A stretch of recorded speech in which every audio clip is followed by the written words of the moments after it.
ඇමතුමා මේකම බන්ධනාගාර සිදුවීමෙන් තවත් නිලධාරීන් දෙදෙනෙකු අද ජීවිතක්ෂයටපත් වුණා. දැන් මේ ගැන කමිටු කිහිපයක් පත් කරා. දැන් ඒ වාර්තා ලැබිලා තියෙනවද?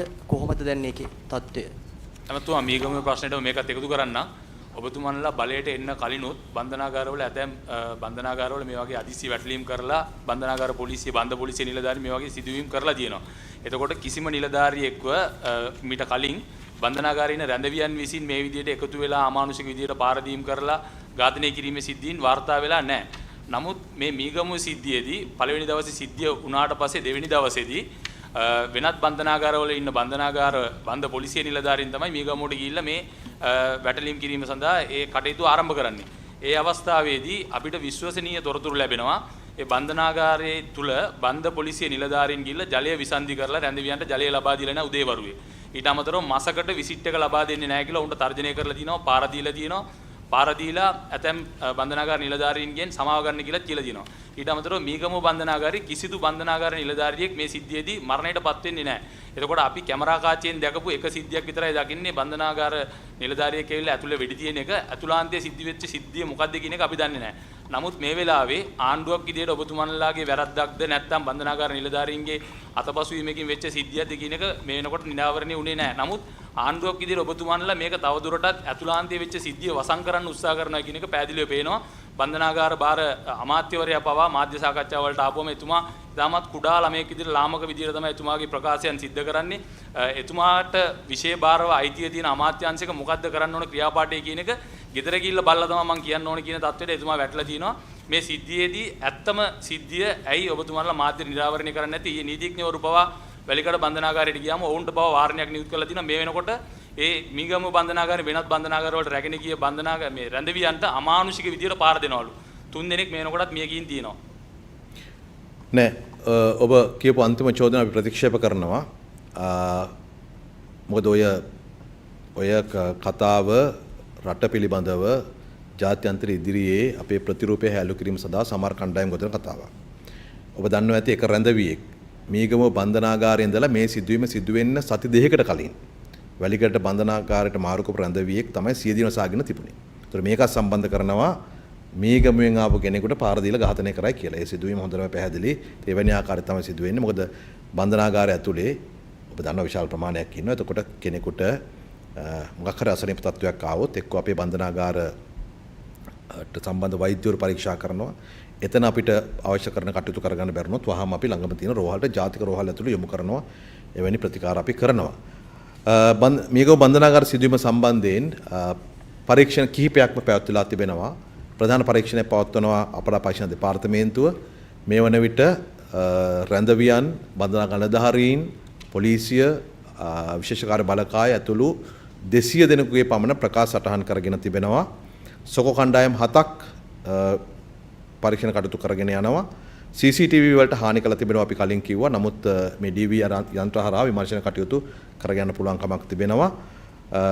දැනට සිදුවීමේදී ලබාගත් සියලු ආයුධ හොයාගෙන තියෙන්නේ. පෝස්ට්මෝටම් සියල්ලගේ සිදු කරලා තිබෙනවා 30 දෙනෙක්ගේ අර ඊයේ රාත්‍රියේදී මිය ගිය බන්ධනාගාර නිලධාරිවරයාගේ පෝස්ට්මෝටම් එකේ වාර්තාව තවම ලැබිලා නැහැ. සහ ඉන්දියන් ජාතිකයාගේ පෝස්ට්මෝටම් එක අරුණට පස්සේ ඊටු සියලු පශ්චාත් මර පරීක්ෂණ සිදු කරලා තිබෙනවා. ඒතකොට අපි ත්‍රිපුද්ගල කමිටුවක් පත් කළා විශ්‍රාමික ශ්‍රේෂ්ඨාධිකරණ විනිශ්චයකාරගේ සභාපතිත්වයෙන්. ඒක ලබා දෙන්න තව දවස් කිහිපයක් ගත වේවි. අපරාධ පරීක්ෂණ දෙපාර්තමේන්තුව විධිමත්ව මේ පරීක්ෂණ කටයුතු සිදු වෙනවා. මොකද ඔබට පේනවා ඊටාම ම්ලේච්ඡ ලෙස පහර දීලා හිසට පහර දීලා බොහෝ දෙනෙකුගේ සහ දරුණු අපරාධ කළා තමයි මේ බන්ධනාගාර නිලධාරීන් විශේෂයෙන්ම ඝාතනය කළා තිබෙන්නේ. ඒ වගේම ඉලක්ක කරපු බන්ධනාගාර රැඳවියන් ප්‍රමාණයකටත් එවැනි ආකාරයෙන්ම අමානුෂික ප්‍රහාර එල්ල කළ තිබෙන බව රෝහල් ගත වූවන් දිහා බැලුවට පස්සේ පේනවා. මේකට කුමන්ත්‍රණය කරපු මේකට සහභාගී වුණු අය කවුද කියලා හඳුනාගෙන ඒ අයට එරෙහිව මේ ඝාතන සම්බන්ධයෙන් අධිකරණ ක්‍රියාමාර්ග ගන්නට අවශ්‍ය කරන පියවර ගන්නවා. මොකද මේ සිදුවීම තව කොයි පැතිවලට පැතිලා තියෙනවද කියන එක තමයි මේ අපරාධ පරීක්ෂණ දෙපාර්තමේන්තුව ඇතුළු කණ්ඩායම විසින් විමර්ශනය කරගෙන යන්නේ. ඉතින් මේක මීට කලින් තිබුණට වඩා වෙනස් තත්ත්වයක්. මොකද බන්ධනාගාරවල මේ තරම් ප්‍රමාණයක් අත්අඩංගුවට අරගෙන විශේෂයෙන්ම පහුගිය මාස ගණනාවක් තුළ රට මේකට විසමද්‍රව්‍ය තුරන් කිරීමේ වැඩසටහන යටතේ අත්අඩංගුවට අරගෙන රඳවා තබා ගත්ත ප්‍රමාණය වැඩි වුණා. අපි 2024 බලය ගන්නකොටත් සාමාන්‍යයෙන් 28000ක් වань බන්ධනාගාරවල හිටියා. ඊට පස්සෙ 14000ක් වань බන්ධනාගාරවල වැඩි වෙලා තිබෙනවා. හැබැයි අපි ඒ බන්ධනාගාර රැඳවියන් වැඩි වෙන අතරේදී රජයක් හැටියට මේ බන්ධනාගාරවල තදබදය අවම කිරීම සඳහා සහ ඇත්තටම සිරකරුවන්ගේ රැඳවියන්ගේ පහසුකම් වැඩි කිරීම සඳහා බන්ධනාගාර නිලධාරීන් බඳවා ගැනීම සහ පහසුකම් වැඩි කිරීම සඳහා කටයුතු කීපයක් සිදු කරලා තිබෙනවා. උදාහරණයක් හැටියට පල්ලකලේ නව දුම්බර බන්ධනාගාරයට අවශ්‍ය නිලනිවාස ඉදිකිරීමේ කටයුතු 100%ක් සම්පූර්ණ කරලා තිබෙන්නේ. පල්ලන්සේන බන්ධනාගාරය 2025 ඉදිකිරීම අවසන් කරලා දෙමහල් ගොඩනැගිලි සංකීර්ණය දැන්ටමත් සිරකරුවන් සඳහා භාවිතාවට ලබා දීලා තියෙනවා. මහර බන්ධනාගාරයේ ගබඩා සංකීර්ණය 2025 අවුරුද්දේ 100ක් අවසන් කළා. මිලියන 22.6ක වෙනුවෙන් යෙදෙව්වා. පරිපාලන ගොඩනැගිලි හදන්න අතිකාරම් මුදල් ගෙවලා තියෙනවා මිලියන 61ක්. වැලිකඩ මැගසින් කොළඹ බන්ධනාගාරවල තදබදය අඩු කරන්න తాවකාලික ගොඩනැගිලි ඉදිකිරීම ආරම්භ කළා. ඒක අවසන් අදියරේ පවතින්නේ. ජාතික ආරක්ෂාවට වන තර්ජනය අවම කරන වැලිසර නාවික හමුදා කඳවුරේ අධ්‍යාරක්ෂිත කුටි සහිත බන්ධනාගාරයක් ස්ථාපනය කළා. ඊට අමතරව 2026-27 කාල තුලදී තව ව්‍යාපෘති කීපයක් අවසන් වීමට නියමිතයි. පල්ලේකලේ බන්ධනාගාරයේ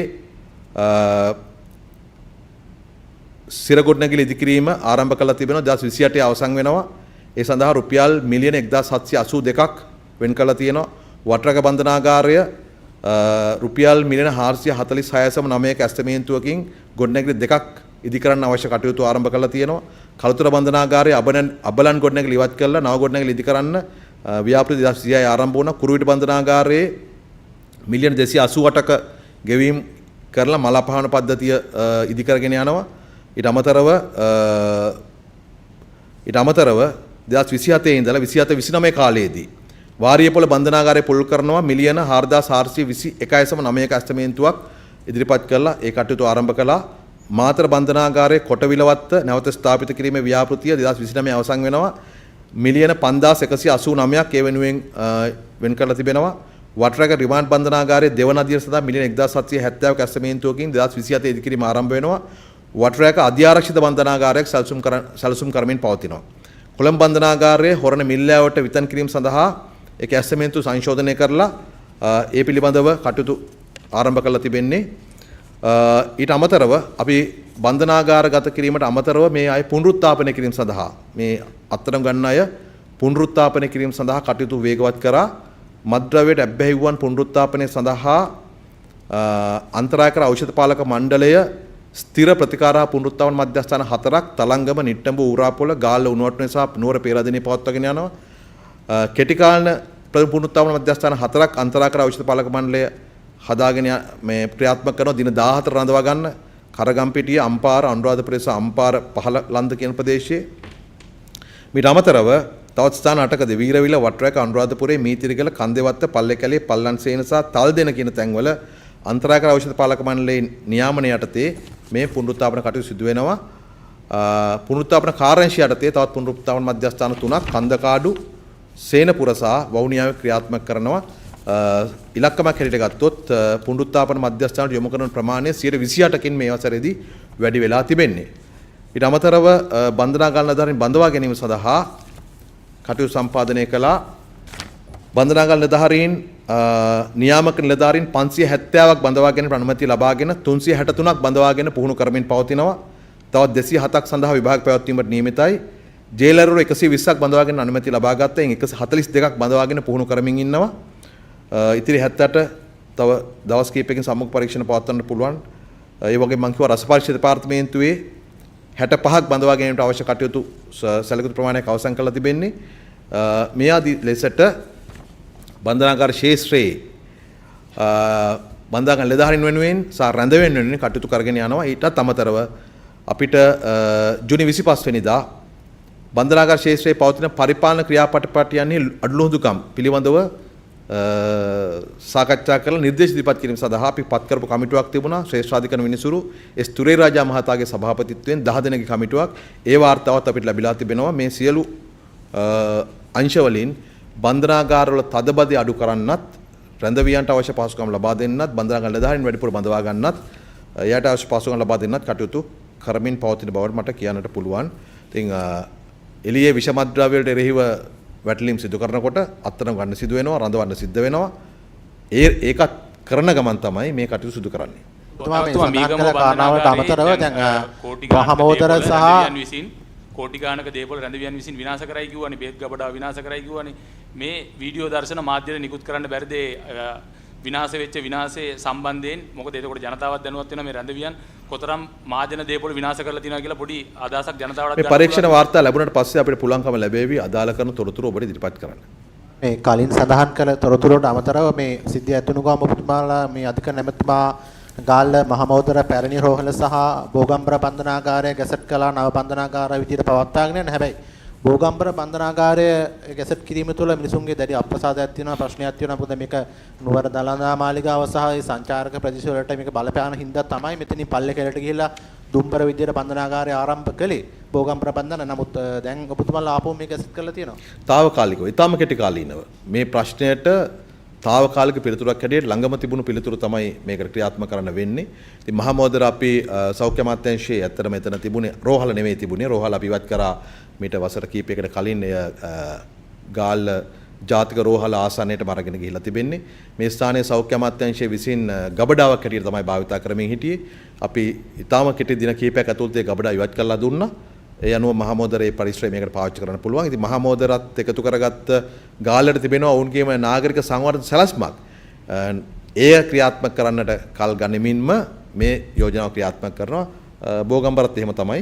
ඔබට පේනවා ඇති අපි දැන් 2025 ඉඳලා මුදල් වෙන් කරලා ඉඩම් වෙන් කරගෙන භාණ්ඩාගාරය මේ අනුමත කරගෙන මේ කටයුතු කරගෙන යනවා. හැබැයි මේ ඉදිකිරීම කරන්න සමහර ලාවට අවුරුද්දක් දෙකක් සමහර 2028 දක්වා කාලයක් ගත වෙනවා. ඉතින් ඒ කාලය ගත වෙනකම් මේව තදබදය මේ සිස්ටම් තියාගෙන යන්න බෑ. ඒකට ක්ෂණික පිළිතුරක් හැටියට තමයි කෙටි කාලීනව මේ ස්ථාන මේ ක්‍රියාත්මක කරන්නේ. එදා පුවත්පතක වාර්තා වෙනවා එමෙතුමා ප්‍රභූන් 13කට ප්‍රභූ ආරක්ෂාව දීලා තියෙනවා කියලා. ඒ ගැන පැහැදිලි කිරීමක් කරන්න පුළුවන්ද? ඒ වගේම එහෙම දීලා තියෙනවා නම් ඒ ලබා දීමේ පදනම කොමක්? එමෙතුමා බන්ධනාගාර සිද්ධිය තව ප්‍රශ්නයක් තියෙනවා අහන්න මේ. මියගිය බන්ධනාගාර නිලධාරීන්ට ගෙවන වන්දිය ලක්ෂ 5ද එහෙම නැත්නම් ඊට වැඩි මුදලක්ද? ඊට අමතරව දැන් අද උදේ දෙන්නෙක් මිය ගියා කියලා අරන් තව ඒ විදිහේ බරපතල තත්ත්වයේ කී දෙනෙක් ඉන්නවද මතුමා? එවතුමා ඒකටම අර බන්ධනාගාර තදබදය අවම කිරීම සඳහා හවුස් ඇරස් ක්‍රමයක් පිළිබඳව ඊයේ දිනේදී කැබිනට්ුවේ කතා වුණාද? කවද්ද ක්‍රියාත්මක වෙන්නේ? නෑ, ඒ සම්බන්ධයෙන් දැනට අධිකරණ අමාත්‍යාංශයට යෝජනාවක් ලැබිලා තිබෙනවා. ඊයේ කැබිනට් පත්‍රිකාවක් හැටියට ඒක ඇත්තට සාකච්ඡාවට බඳුන්නේ නැහැ. නමුත් අධිකරණ ඇමතුමා මේ යෝජනාව අදාළ කරන අනුමැතිය ලබා ගන්න කැබිනට් එකට ඉදිරිපත් කරાવી. ඒ මුදල සම්බන්ධයෙන් අදහසක් සාකච්ඡා කරේ නැහැ. ඒක මුදල් අමාත්‍යාංශය තීන්දුව කරලා ඉදිරිපත් කරાવી. ඊළඟට ඔබ අහපු ප්‍රශ්නයට මේ මොකද්ද ප්‍රභූ ආරක්ෂාව ගැන මේ මගේ ළඟ තිබෙන්නේ ජ්‍යෙෂ්ඨ නියෝජ්‍ය පොලිස්පති විශේෂ ආරක්ෂක විසින් ඉදිරිපත් කරපු ලිපියක් පොලිස්පතිතුමාට යනුව ඒ කියපු මෙන්න මේ නම් සඳහන් අයට අශෝක රන්වල, මොහමඩ් රිස්විසාලි, සරත් කුමාර, අජිත් ශාන්ත, රුවන් විජේවීර, තිලංක යෝගමගේ, සුනිල් බියන්වල, දිනේෂ් හේමන්ත, රංජිත් මද්දුබණ්ඩාර, එච්.ඒ. ධර්මසේන, ගලකොටතේ ඥානසාර හිමි කියන මේ 11 දෙනාට ප්‍රභූ ආරක්ෂාවක් සපයා නොමැති බව DIG විශේෂ ආරක්ෂක වාර්තා කළ තිබෙනවා පොලිස්පතිවරයාට. සාමාන්‍යයෙන් තීරුම් ගන්න ඕනේ ඉතින් මේ විශේෂයෙන්ම ඔව් ඇත්ත සමහර විපක්ෂයේ മന്ത്രിවරු දැන් පාර්ලිමේන්තුවේ ඉන්න සමහර පාර්ලිමේන්තුවේ නැති අයට තියෙනවා. ඒ කීප දෙනෙක් ඉන්නවා. ඒ අයට ලබා දීලා තිබෙන්නේ ඔබ දන්නවා 2029 දිනති අංක 2687 අලිරක් 2020 දන්න පොලිස්පති චක්‍රලේඛය තවදුරටත් බලාත්මකව පවතිනවා. ඒකෙදි කිසියම් පුද්ගලයෙක් විසින් Tamanට පොලිස් ආරක්ෂාව ලබා දෙන්න කියලා ඉල්ලීමක් කරනු ලැබුවොත් එමෙ ඉල්ලීම සම්බන්ධයෙන් රාජ්‍ය බුද්ධි සේවය වෙතින් තර්ජන තක්සේරු වාර්තාවක් කැඳවලා ප්‍රභූ ආරක්ෂාව සඳහා නිලධාරීන් අනුයුක්ත කිරීම සම්බන්ධ මහජන ආරක්ෂක සහ පාර්ලිමේන්තු කටයුතු අමාත්‍යාංශ ලේකම්ගේ ප්‍රධානත්වයෙන් පිහිටා ඇති කමිටුවේ නිර්දේශ මත ඉදිරිපත් කරනවා. යනුව සමහර විශේෂයෙන් ඔය උතුරු සහ නැගෙනහිර නියෝජනය කරන සමහර മന്ത്രിවරුන්ට පාර්ලිමේන්තු හිටියත් නැතත් ඒ රාජ්‍ය බුද්ධි සේවයේ තොරතුරු මත පදනම් වෙලා යම් ආරක්ෂාවක් ලබා දීලා තිබෙනවා ඔවුන්ගේ ඉල්ලීම අනුව.